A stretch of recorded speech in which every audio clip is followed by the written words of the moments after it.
Seguimos con el apartado 3 del capítulo 1, el significado de los milagros.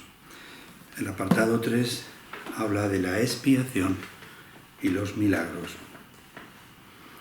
Esta primera parte ya he dicho que es a veces tiene una densidad que es difícil de comprender, pero no importa que lo comprendamos todo o no es lo importante. Poco a poco lo iremos comprendiendo. Yo voy a tratar de explicar para facilitar las cosas, pero no es... Si alguna cosa no se entiende, no pasa nada. Lo repite más tarde de distinta manera, ¿sabes? Esto es lo que hace el curso, repetir las cosas de una manera u otra manera, que nadie se intranquilice. Vamos a ver, la expiación y los milagros.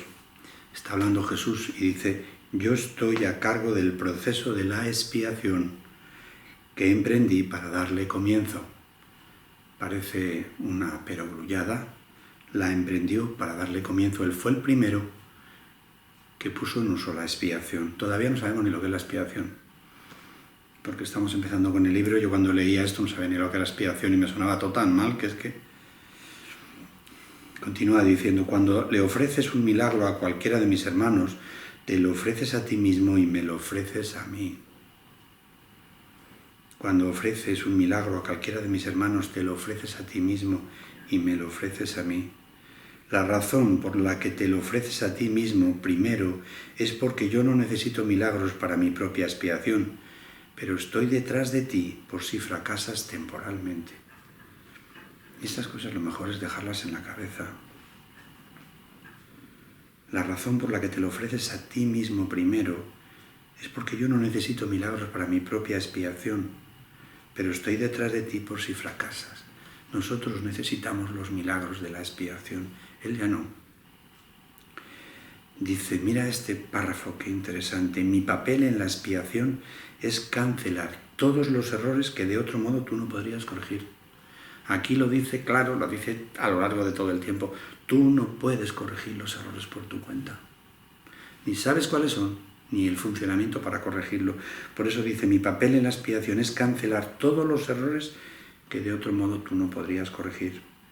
Cuando se te haya restituido la conciencia de tu estado original, pasarás naturalmente a formar parte de la expiación. Cuando se haya restituido nuestra conciencia al estado natural. Dice, escucha mi voz, aprende a deshacerlos y haz todo lo necesario.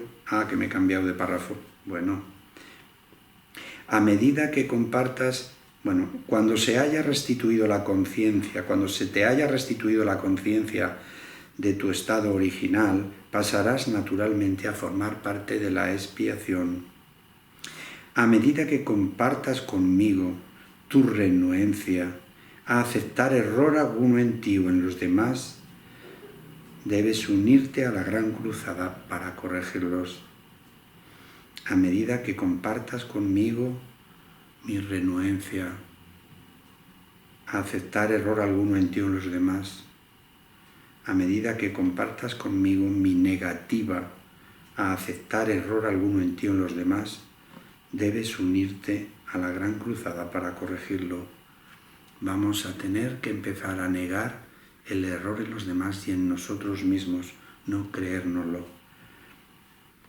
Dice, entonces te unirás a la gran cruzada para corregirlos, a la cruzada de la expiación, pero primero a no compartir ni aceptar el error.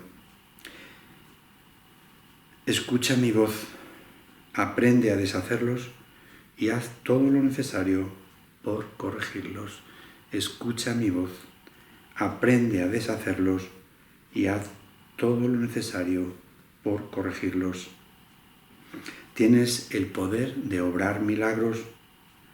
Yo proveeré las oportunidades para obrarlos, pero tú debes estar listo y dispuesto. Te convencerás de tu capacidad al obrarlos, ya que la convicción llega con el logro. Aquí mira qué consistente es. La convicción llega con el logro.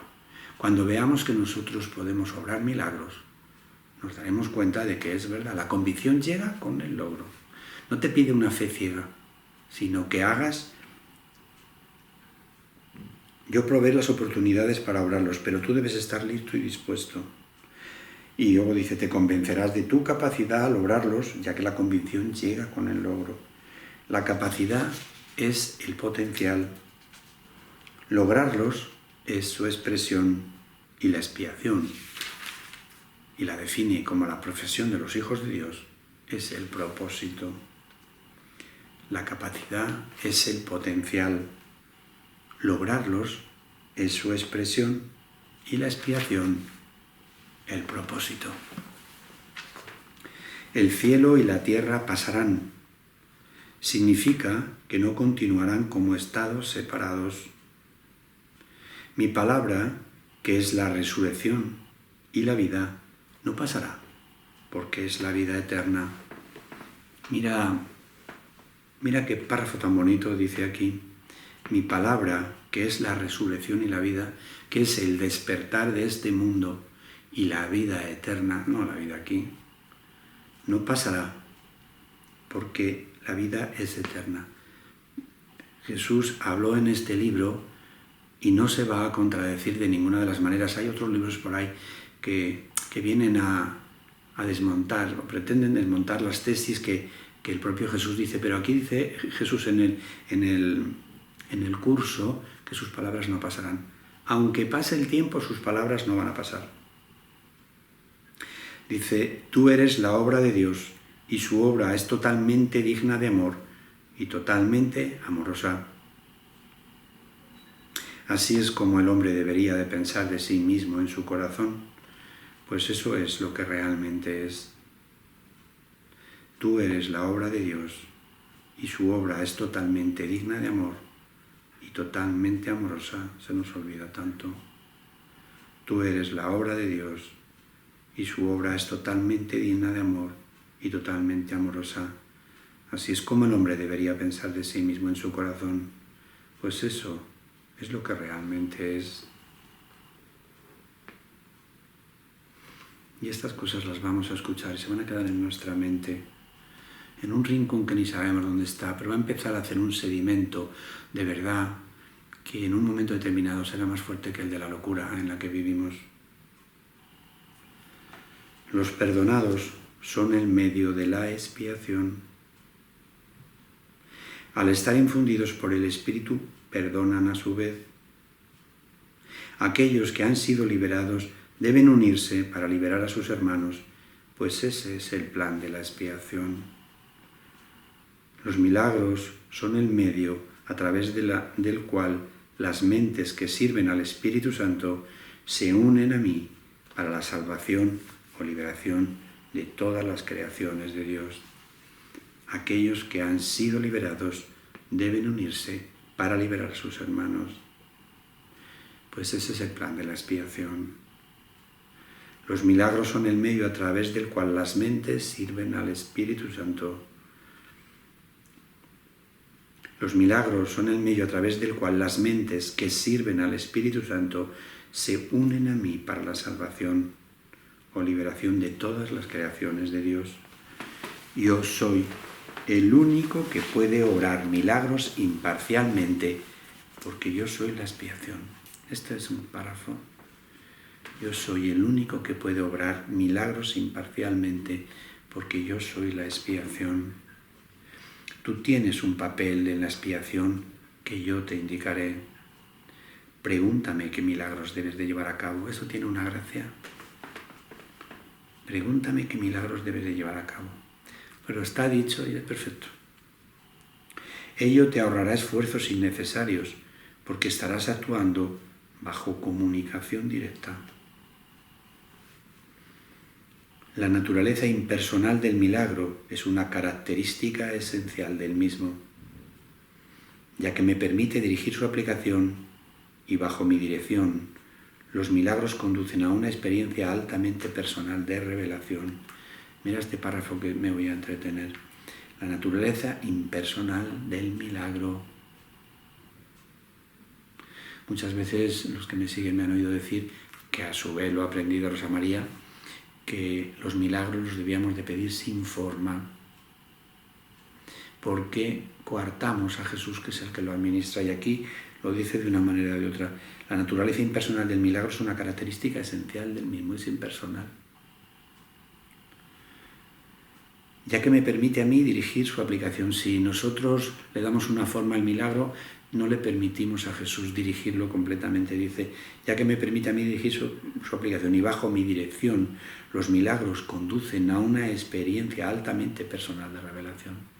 Cuando nosotros ofrecemos un milagro para alguien en nombre de Jesús, le permitimos que Jesús utilice este movimiento de nuestra voluntad para sacar el mejor provecho posible.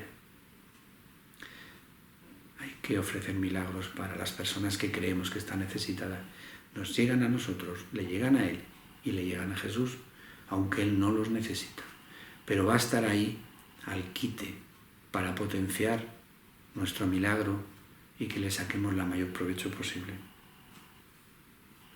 Dice, un guía no controla, pero sí dirige, dejando a tu discreción el que lo sigas o no. No nos dejes caer en la tentación significa, reconoce tus errores y elige abandonarlos siguiendo mi dirección. El error no puede realmente amenazar a la verdad, la cual siempre puede resistirlo. En realidad solo el error es vulnerable. Eres libre de establecer tu reino donde mejor te parezca, pero no puedes elegir acertadamente, pero no puedes sino elegir acertadamente si recuerdas esto.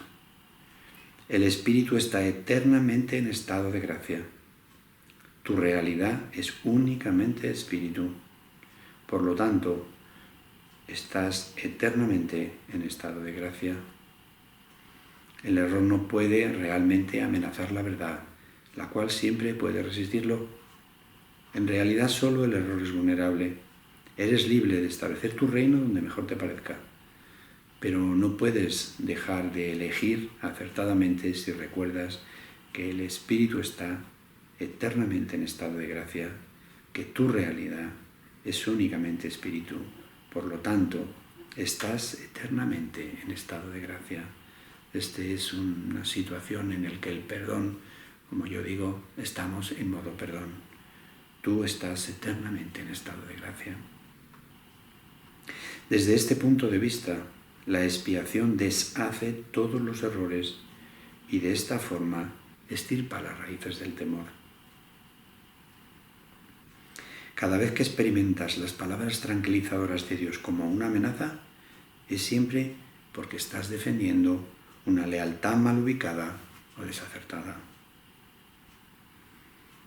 Al proyectar esto sobre los demás, los aprisionas, pero solo en la medida en que refuerzas los errores que ellos han cometido.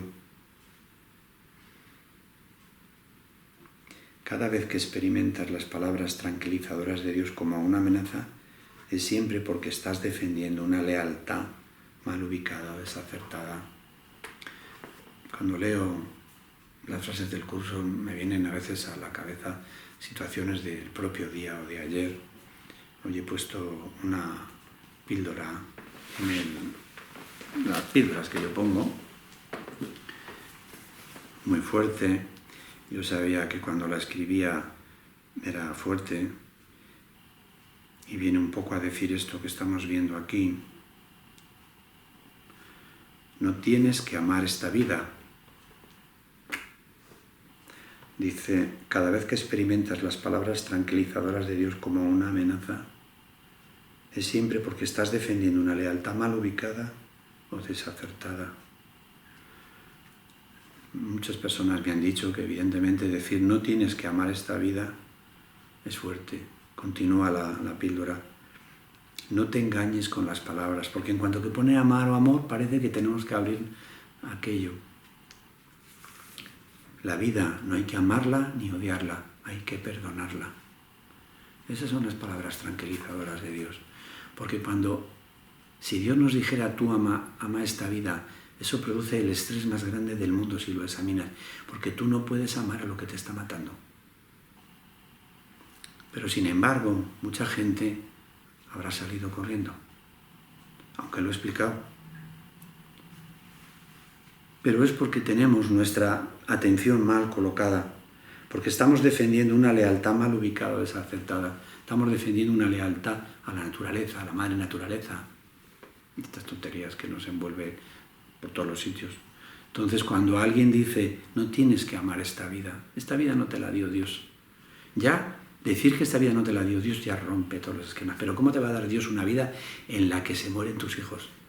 En la que estás en perfecto estado de zozobra, pero ¿qué Dios es ese? Entonces esta frase nos está explicando el estado en el que caemos cuando algo va y nos dice que no hay que amar la vida, que además va en contra de muchos gurús famosísimos, más que yo, que dicen ama la vida, bendice la vida, santifica la vida, y tú ahí cada vez más arrojado. Pero ¿cómo voy a bendecir la vida si acabo de enterrar a mi padre? ¿Pero cómo voy a bendecir la vida si tengo un tumor en el pecho? ¿Pero cómo voy a...? Claro, te vuelves loco, eso estresa muchísimo. Pero cuando alguien va y te dice que la perdones, que no la tienes que amar, como estás tratando de defender este mundo y esta vida, pues te revuelve la cabeza. Y aquí lo dice el curso, que el curso siempre nos está retratando. Cada vez que experimentas las palabras tranquilizadoras de Dios como una amenaza, es porque estás defendiendo una lealtad mal ubicada. Al proyectar esto sobre los otros los aprisionas, pero solo en la medida que refuerza sus propios errores. Eso los hace vulnerables a las distorsiones de los demás. Tus propios errores te hacen vulnerable a las distorsiones de los demás, ya que la percepción que tienen de sí mismo también está distorsionada. El que obra milagros tan solo puede bendecirlos, lo cual desvanece sus distorsiones y los libera de su prisión. Mira qué frase. El que obra milagros, todos podemos obrar milagros, pero el que obra milagros es el que los ofrece a los demás. No es que te tienes que poner una bata para condimentar los milagros ni nada de esto. El que obra milagros es el que los ofrece, el que utiliza el recurso de los milagros. No tienes que revestirte de ninguna santidad especial, ni tienes que ponerte el traje de los domingos, ni nada de nada. El que obra milagros es el que utiliza el recurso de los milagros. Todos nosotros somos obradores de milagros, ejerzamos o no ejerzamos. Pero como no tenemos la costumbre, pues ejercemos o cero o poco. Pero mira lo que dice, el que obra milagros, cualquiera de nosotros, si nos podemos poner a obrar milagros, tan solo puede bendecir a los que tienen su percepción errónea, lo cual desvanece sus ilusiones y los libera de su prisión. Cuando nosotros ofrecemos un milagro a alguien que lo vemos en mala situación, ayudamos a desvanecer sus ilusiones y a liberarlos de su mala percepción. Por eso Rosa María nos decía, ofrecer milagros, ofrecer milagros. Y yo digo, ofrecer milagros, ofrecer milagros. Dice, respondes a lo que percibes, y tal como percibas, así te comportarás. La regla de oro te pide que te comportes con los demás como tú quisieras que ellos se comportaran contigo. Esta es la única norma que en el curso da como norma de vida. La única norma. Voy a seguir porque la vuelvo a citar. Esto significa que tanto la percepción que tienes de ti como la que tienen ellos debe de ser fidedigna y continua. La regla de oro es la norma de comportamiento adecuado. Esta norma que dice el curso, que es la única que nos dice en todas las páginas, la regla de oro te pide que te comportes con los demás como tú quisieras que ellos se comportasen contigo. No es una moralina. No es una moralina, no es una regla de moral, ¿sabes? Sino que es una regla práctica, porque como nuestra mente está al tanto, en cuanto que nosotros no nos portemos amorosamente con un hermano y tengamos una punzada de culpa, nosotros vamos a pedir un castigo para esa culpa. Por eso tenemos que ir por la vida siendo impecables con los demás, procurando siendo impecables por los demás, porque esa es la manera que nos vamos a evitar el sufrimiento. Esto no es una norma que si la incumples te castiga Dios. Esto es una norma que si la incumples te castigas tú. Porque el que observa todo lo que haces es tú. Entonces, si tú no vas con la impecabilidad de bandera y vas con la franqueza de bandera, esto no quiere decir que te equivoques, pero que no te equivoques, pero desde luego con tu franqueza, con tu impecabilidad, es la única manera de que tú no cargues con culpas para luego tener que espiar. Que te dé un cáncer, que te caigas y te rompas un pie, que a tu hijo le pase algo, que a tu familia le pase algo. Hay que ir tratando a los demás como nosotros quisiéramos que nos trataran a nosotros.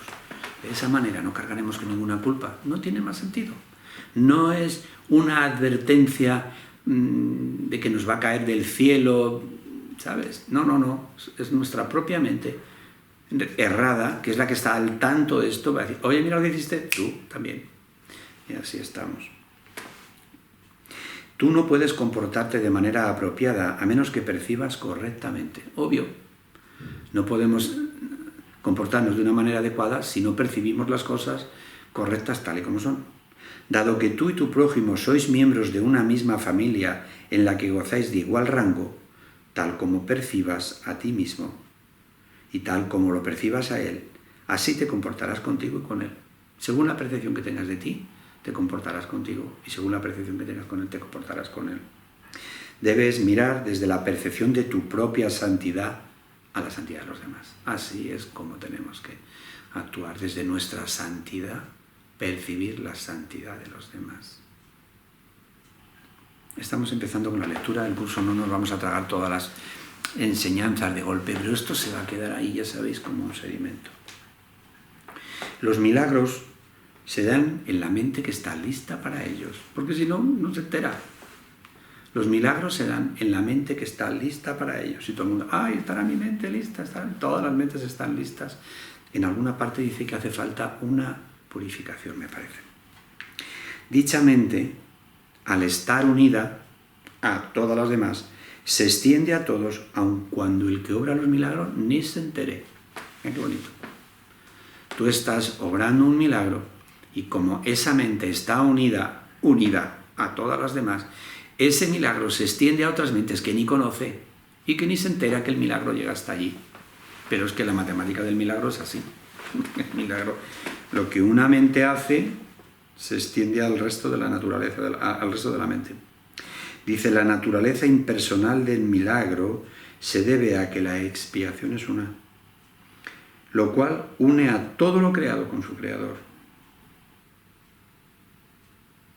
Como expresión de lo que verdaderamente eres, el milagro sitúa a la mente en un estado de gracia. La mente, entonces, naturalmente da la bienvenida tanto al huésped con mayúscula interno, al espíritu interno, como al desconocido externo. Al invitar adentro al desconocido, éste se convierte en tu hermano. El hecho de que el milagro pueda tener efectos en tus hermanos de los que ni siquiera eres consciente no debe preocuparte, y de hecho no creo que nos preocupe, porque tenemos un despiste tan grande con los milagros que no nos preocupan ni los que conocemos, con lo cual los que no vamos a conocer.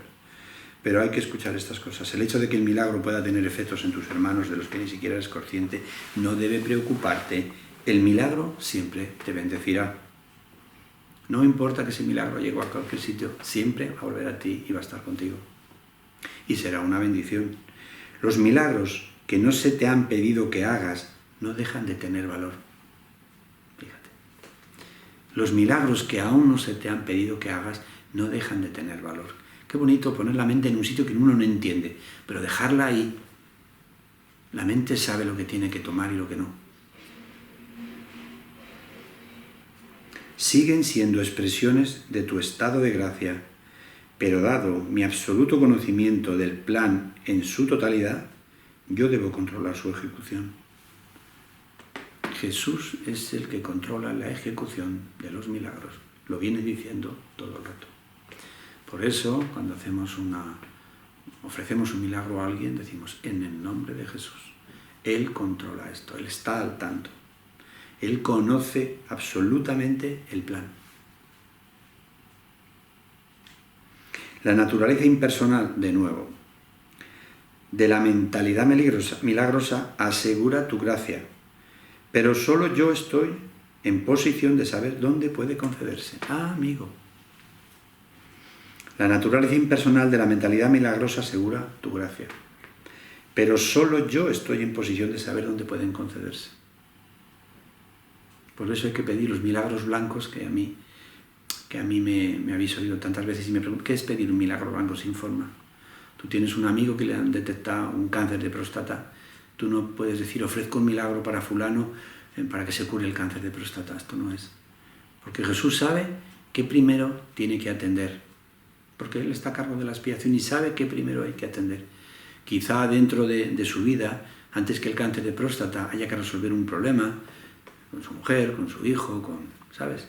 Entonces el milagro, si no va personalizado, si es impersonal, pues va a ir, Jesús, tu voluntad la va a poner donde haga falta, donde primero hace falta. Esto es lo que viene a decir aquí. Pero solo yo estoy en posición de saber dónde puede concederse. Y ahora habla un poquito más de los milagros. Los milagros son selectivos únicamente en el sentido de que se canalizan hacia aquellos que pueden usarlos en beneficio propio. Son selectivos porque se canalizan al punto donde hace falta y los van a saber recibir. No se van a canalizar a un lugar, a alguien donde no se entere de que ha llegado ni le saque provecho. Con lo cual, en ese punto, los milagros son selectivos. Van justamente donde pueden ser recibidos y donde pueden ser valorados, hacia aquellos que pueden usarlo en beneficio propio, puesto que esto hace que sea inevitable el que los extiendan a otros y se suelda una fuerte cadena de la expiación. Cuando tú recibes el milagro, lo puedes extender a otros y de esa manera se refuerza la cadena de la expiación, que es la que va a deshacer este mundo. Esta selectividad, sin embargo, no toma en cuenta la magnitud del milagro en sí, ya que el concepto del tamaño existe en un plano que de por sí es irreal. La magnitud del milagro no importa. Solo existe milagros grandes y pequeños aquí. En el plano de la realidad existe el milagro. No importa que su consecuencia sea grande o chica, existe el milagro. Dice, dado que el milagro tiene como objetivo restablecer la conciencia de la realidad, no sería eficaz si estuviera limitado por las leyes que gobiernan el error que tiene como objeto corregir. Los milagros, precisamente, no son los que cumplen las leyes de este mundo, porque son las que han venido a corregir, con lo cual los milagros no están regidos por el tiempo ni por el espacio. Con esto acabamos. Seguiremos en otro momento con la siguiente. Mientras tanto, que lo rumiéis esto, que lo dejéis ahí, lo entendamos o no, porque esto es los cimientos de una manera nueva de conocer este mundo y de vivir en él. Hasta la próxima. Un milagro.